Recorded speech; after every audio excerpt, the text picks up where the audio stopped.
Notícias do STJ. Os destaques do dia do Superior Tribunal de Justiça, quando e onde você quiser. Olá, esse é o boletim com alguns destaques do STJ. A terceira turma do Superior Tribunal de Justiça decidiu por unanimidade que os honorários sucumbenciais devidos à Defensoria Pública de Minas Gerais não podem ser retidos em conta judicial, devendo ser repassados diretamente à instituição.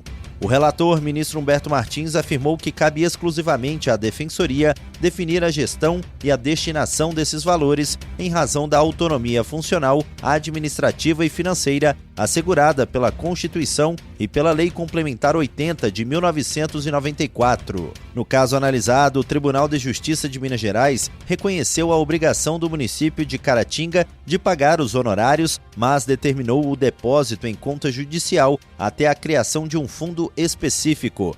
Ao julgar o recurso da Defensoria, o ministro Humberto Martins destacou que o Judiciário não pode, de ofício, impor forma diversa de pagamento, pois isso viola os artigos 10 e 492 do Código de Processo Civil e esvazia o direito da Defensoria de receber e gerir as próprias receitas. Segundo o relator, a falta de regulamentação interna sobre o fundo não autoriza a intervenção judicial na administração das verbas da instituição.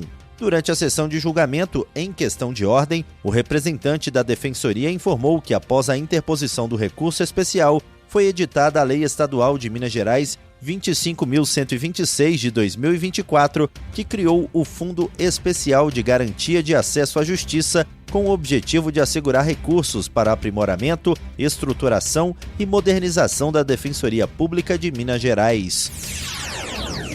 A primeira sessão do Superior Tribunal de Justiça decidiu que o Banco do Brasil deve provar a regularidade de saques contestados em contas do Programa de Formação do Patrimônio do Servidor Público apenas quando realizados diretamente em caixas das agências. Quando o pagamento for feito por crédito em conta ou por folha salarial, cabe ao beneficiário demonstrar que não recebeu os valores. A relatora, ministra Maria Tereza de Assis Moura, explicou que a distribuição do ônus da prova segue o artigo 373 do Código de Processo Civil, que prevê que o autor deve provar fatos que constituem o direito e o réu fatos que o extinguem.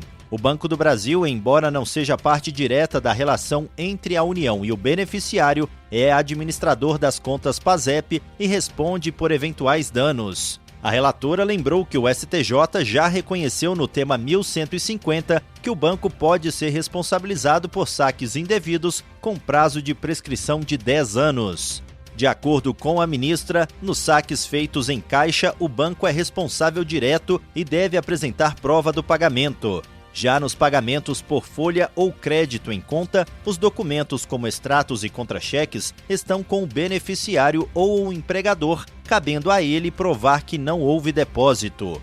A inversão do ônus da prova nesse contexto não é aplicável, pois o banco não possui acesso às informações detalhadas desses tipos de pagamento. Essa decisão foi tomada em julgamento realizado sob o rito dos recursos repetitivos, tema 1300. Isso significa que agora ela vai servir de base para os demais tribunais do país quando julgarem casos semelhantes. Com essa decisão, os processos sobre o tema que estavam suspensos poderão voltar a tramitar. A primeira sessão do Superior Tribunal de Justiça decidiu que a remuneração paga ao jovem aprendiz integra a base de cálculo da contribuição previdenciária patronal, da contribuição do grau de incidência de incapacidade laborativa decorrente dos riscos ambientais do trabalho e das contribuições a terceiros. Essa decisão foi tomada em julgamento realizado sob o rito dos recursos repetitivos, tema 1342. Isso significa que ela vai servir de base para os demais tribunais do país quando julgarem casos semelhantes. A relatora, ministra Maria Tereza de Assis Moura, explicou que era necessário definir se o pagamento ao aprendiz poderia ser considerado salário e remuneração para fins de custeio da Seguridade Social.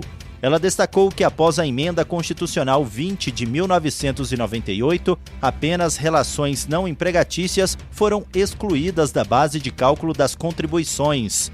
Já o artigo 22 da Lei 8.212 de 1991 prevê que as contribuições incidem sobre toda a remuneração destinada a retribuir o trabalho.